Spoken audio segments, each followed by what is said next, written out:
એક્ઝામને હવે માત્ર 1 મહિનો બાકી છે ત્યારે 12th સાયન્સના સ્ટુડન્ટ સાથે આ 1 મહિનાની પ્રિપરેશન માટે હું મનન પટેલ કેટલાક ઇમ્પોર્ટન્ટ પોઈન્ટ શેર કરવા માંગુ છું.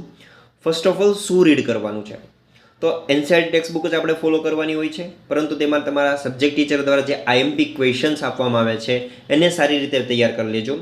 ત્યારબાદ ક્વેશ્ચન બેંક 2026 બોર્ડ દ્વારા રિલીઝ કરવામાં આવેલી છે, જેમાં પાર્ટ એ એમસીક્યુ, પાર્ટ બી ડિસ્ક્રિપ્ટિવ બંનેના ક્વેશ્ચન્સ અવેલેબલ છે. તો તેને તમે સારી રીતે તૈયાર કરી લેજો, કેમ કે ઈ ક્વેશ્ચન કે એના જેવા ક્વેશ્ચન એક્ઝામમાં આવવાની શક્યતા થોડીક વધારે હોય છે. હવે રીડિંગ સ્ટ્રેટેજીની હું વાત કરું તો પાર્ટ એ માટે તમારે કાંઈ એક્સ્ટ્રા પ્રિપરેશન કરવાની જરૂર નથી. જે જેડબલ્યુ અને નીટ માટે જે તમે પ્રિપરેશન એમસીક્યુની ખાસ કરી છે એ જ ઇનફ છે. વધારે હાઈ લેવલના એમસીક્યુ કે ટેક્સ્ટ બુક સિવાયના કોન્સેપ્ચ્યુઅલ ડેપ્થમાં એમસીક્યુ પ્રિપેર કરવાની જરૂર નથી. 50 ક્વેશ્ચન 50 માર્ક્સ હોય છે, એટલે કે મોડરેટ લેવલના એમસીક્યુ જ પૂછાય છે. 2-3 સ્ટેપમાં આરામથી સોલ્વ કરી શકો છો.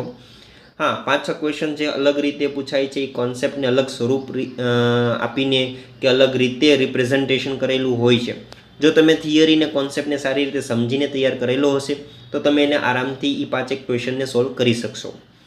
ત્યારબાદ પાર્ટ બીમાં હું વાત કરું તો આઈએમપી ક્વેશ્ચન છે એને લખીને પ્રિપેર કરજો. એક વખત વાંચો, સમજો અને લખો. આ જે મેથડ છે એને તમારે ફોલો કરવાની રહે. લખીને પ્રિપરેશન એટલા માટે કરવાની છે કે તમારા માઇન્ડ અને હાથનું જે સિન્ક્રોનાઇઝેશન છે એ તમને એક્ઝામમાં ફ્લુઅન્સી પાવર આવશે અને તમારી ઝડપ વધારે આવશે.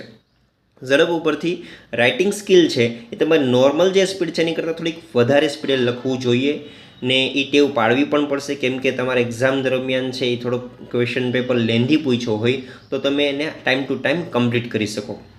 ત્યારબાદ ડાયાગ્રામ છે, ડેરિવેશન છે એ ખૂબ સારી રીતે પ્રિપેર કરી લેજો અને એની સારી રીતે રિપ્રેઝન્ટેશન પણ કરવાની જરૂર છે. એટલા માટે જે છે તમારે 2-3 દિવસે એક આખો ક્વેશ્ચન પેપર લખવાની પ્રેક્ટિસ પાડવી પડશે. સ્કૂલો દ્વારા જે ટેસ્ટ સિરીઝ લેવામાં આવી રહી છે એમાં પણ રાઇટિંગ સ્કિલ પછી તમારે જે રિપ્રેઝન્ટેશન સ્કિલ છે એને તમારે ઇમ્પ્રૂવ કરવાની ખાસ જરૂર રહેશે. ટાઈમ મેનેજમેન્ટ છે એ પાર્ટ એ અને પાર્ટ બી બંને માટે ખૂબ જરૂરી છે. એમાં કંઈ વિશેષ કરવાની જરૂર નથી.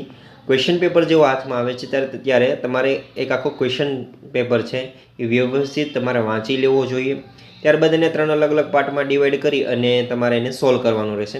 સૌથી પહેલા પાર્ટમાં ઇઝી ક્વેશ્ચન જેટલા હોય છે કે જે તમે પહેલી નજરે જોઈને આન્સર આપી શકો છો અને ફૂલ ઓફ કોન્ફિડન્સ હોય છે, તો એવા ક્વેશ્ચન સોલ્વ કરવાના છે. ત્યારબાદ બીજા રાઉન્ડ મોડરેટ ક્વેશ્ચન કે જેમાં તમારે થોડુંક વધારે વિચારવાની જરૂર પડતી હોય છે, કેલ્ક્યુલેશન કરવાની જરૂર પડતી, થોડોક વધારે ટાઈમ લેતો હોય છે, તો એવા ક્વેશ્ચન છે એ તમારે સોલ્વ કરવાના છે.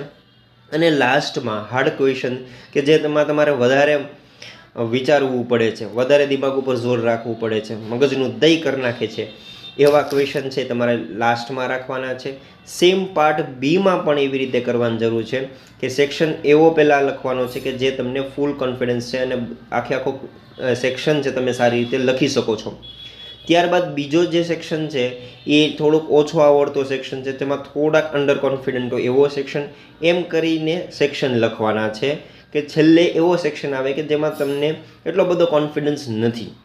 તો આ રીતે તમે લખશો તો તમારા જે ડિસ્ક્રિપ્શન છે એની ઇમ્પ્રેશન ખૂબ સારી જશે. તો આ રીતે ટાઈમ મેનેજમેન્ટ છે એ ખૂબ સારું એવું કરવાની જરૂર છે. તેની પ્રેક્ટિસિંગ છે, ટેસ્ટ સિરીઝ જે સ્કૂલો દ્વારા લેવાય છે તેમાં છે ટાઈમ મેનેજમેન્ટ શીખી લેજો. ત્યારબાદ ફિયરલેસ, હેલ્ધી અને exam point of view mindset છે એ ખૂબ સારું એવું રાખવાનું છે.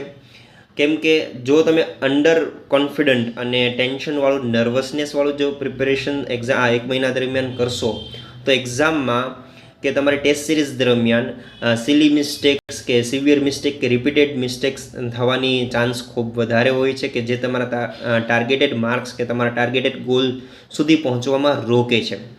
ખાસ કરીને નીટ અને જેડબલઈના જે સ્ટુડન્ટ્સ છે જેને ડિસ્ક્રિપ્ટિવ પાર્ટથી બહુ ડર લાગતો હોય છે એ સ્ટુડન્ટ્સને મારે ખાલી એટલું જ કહેવાનું છે કે તમે અત્યાર સુધી કોન્સેપ્ચ્યુઅલ પ્રિપેરેશન તો કરી જ છે અને તમે સારી રીતે થિયરી સમજ્યા છો. હવે એને તમારે રાઇટિંગમાં કેવી રીતે રિપ્રેઝન્ટેશન કરવું આ 1 મહિના દરમિયાન એ તમારે શીખવાનું છે. એની પ્રેક્ટિસિંગ કરી લેશો એટલે તમારે કોઈ પણ જાતનો ડિસ્ક્રિપ્ટિવ પાર્ટમાં પ્રોબ્લેમ આવશે જ નહીં, એની મને પૂરેપૂરી ખાતરી છે.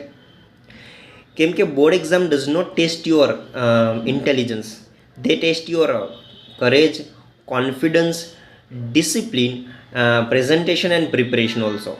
If you follow the process, marks will follow you. સો કોઈ પણ જાતની ટેન્શન રાખ્યા વગર આ 1 મહિનામાં સુપર મહેનત કરી લ્યો. ખૂબ સારી એવી છે એ રાઇટિંગ સ્કિલ ડેવલપ કરી લેશો તો તમને ડિસ્ક્રિપ્શનમાં કોઈ જાતનો પ્રોબ્લેમ આવવાનો નથી. સો બેસ્ટ ઓફ લક. જય શ્રી કૃષ્ણ અને સારી એવી પ્રિપેરેશન કરો. Good bye.